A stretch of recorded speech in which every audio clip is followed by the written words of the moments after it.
As a pastor, I'm always asked if I have a favorite Bible translation. And my answer to that question is always, all of them. Outside of a few select perversions of the Bible, such as the New World Translation or The Voice, I love every single Bible that seeks to be faithful to the original Hebrew and Greek texts without intentionally distorting their meanings. So I love the New American Standard Bible, the Christian Standard Bible, the English Standard Version, the Evangelical Heritage Version, the New Living Translation. I love the children's Bibles that my kids can pick up on their own and read without my help. I love the Bible, and I love to read and experience other people and groups' translations of the Bible. But one thing that no one has ever asked me is, Sean, what's the most important translation of the Bible? And since no one has asked me that question, I'm going to ask it to myself, and you get to see the answer here on YouTube. So what is the most important Bible translation?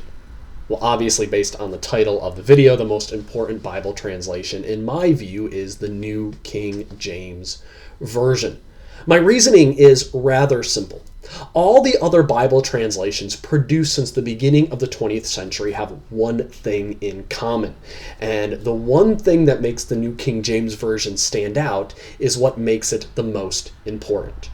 Whether it's the New American Standard Bible or the Message, all modern English Bibles are based off of what is known today as the critical text type. Now, if you want to know what a text type is, a really short definition is that a text type is a collection of New Testament Greek manuscripts that hold similar traits in dating or geography, which is then reflected in the wording of the manuscripts.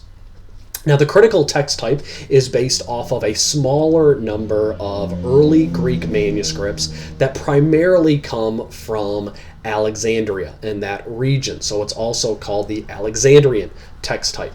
Now, the vast majority of English scholars today prefer the Alexandrian or critical text type, and in comparison to what is known as the Byzantine or the majority text type. Now, the New King James Version is based off of what is called the Texas Receptus. The Texas Receptus is the Greek text of Erasmus and the original King James Bible. And the Texas Receptus falls in the category of manuscripts known as the majority or the Byzantine text type. Now, I'm not making this video to argue for the superiority of the Byzantine or majority text type, but I'm also of the assumption that in the law of averages, when we are comparing the readings between the Byzantine text type and the Alexandrian text type, the majority of manuscripts versus the critical text types, that just based upon the law of averages, some of those majority text readings are going to be the right readings. Let's say the critical text is right 90% of the time. That means that 10% of the readings of the majority text are still the correct reading. But if you're a reader and you're only ever reading from critical Bibles, which is all the other Bibles outside of the New King James Version, you are not exposed to those majority text readings. As an example, let's look at Mark 9:29. The New American Standard Bible reads, "And he said to them, this kind cannot come out by anything but prayer." Now, this reading of Mark 9:29 is based off of a total of 5 Greek manuscripts based upon my count in the Nestle-Aland Greek New Testament, edition 27, which is the one that sits on my bookshelf, which is why I used it. On the other hand, the New King James Version reads, "So he said to them, this kind can come out by nothing but prayer and fasting." The addition of fasting is found in, I don't even know how many manuscripts. The number is so high. It's a lot. And it even includes some good representations of the Alexandrian or critical text type. Now, I'm not here to argue for the inclusion of the reading of fasting in Mark 9:29, but I think the evidence is clear that there is at least a good possibility that fasting is the correct reading, that it's what Mark originally wrote when he penned Mark 9:29, and it's what Jesus would have said to the disciples. And you would never be exposed to that option if you weren't reading from the New King James Version, if you were only reading the other English translations that all follow the critical text. Now, taking all of the passages like Mark 9:29, where we have a different reading between the majority of manuscripts and the critical text type, I think you would have to say that at least some of those majority text readings would be the right reading.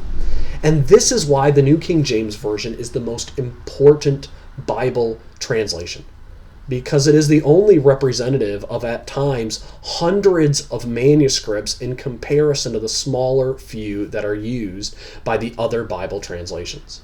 Now, I encourage everyone I know to read from multiple Bible translations. At some point, I'll do a video on why I think everyone should read from multiple translations. But I think every English reading Christian, with the resources that we have available to us today, should own and read from at least 2 different Bibles. And if you're only going to read from 2 Bibles, one of them should be the New King James Version. So you can pick any other Bible as your second: the Christian Standard Bible, New American Standard Bible, English Standard Version, Evangelical Heritage Version. But the other Bible should be the New King James Version if you're only having 2. Now, I want to be honest and say there was a time when I ridiculed, I neglected the New King James Version, and then I read it. I read it cover to cover.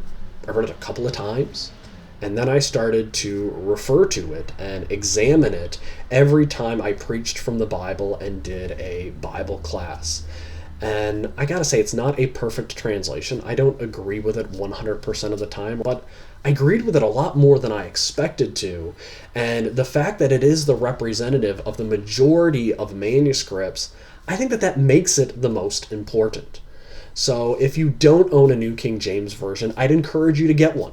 If you've never read one, I'd encourage you to read it and at least introduce yourself and have in your understanding of God's Word a representative of the Byzantine text, the majority of Greek manuscripts that are available to us today. But above all else, I'd encourage you to read the Bible. Read it again and again. Read it in multiple translations, and if you do own multiple Bibles, I would encourage one of them to be the New King James Version. If you enjoyed this review, I'd encourage you to subscribe to Rev Reads so you can continue to be exposed to the wonderful world of Christian literature.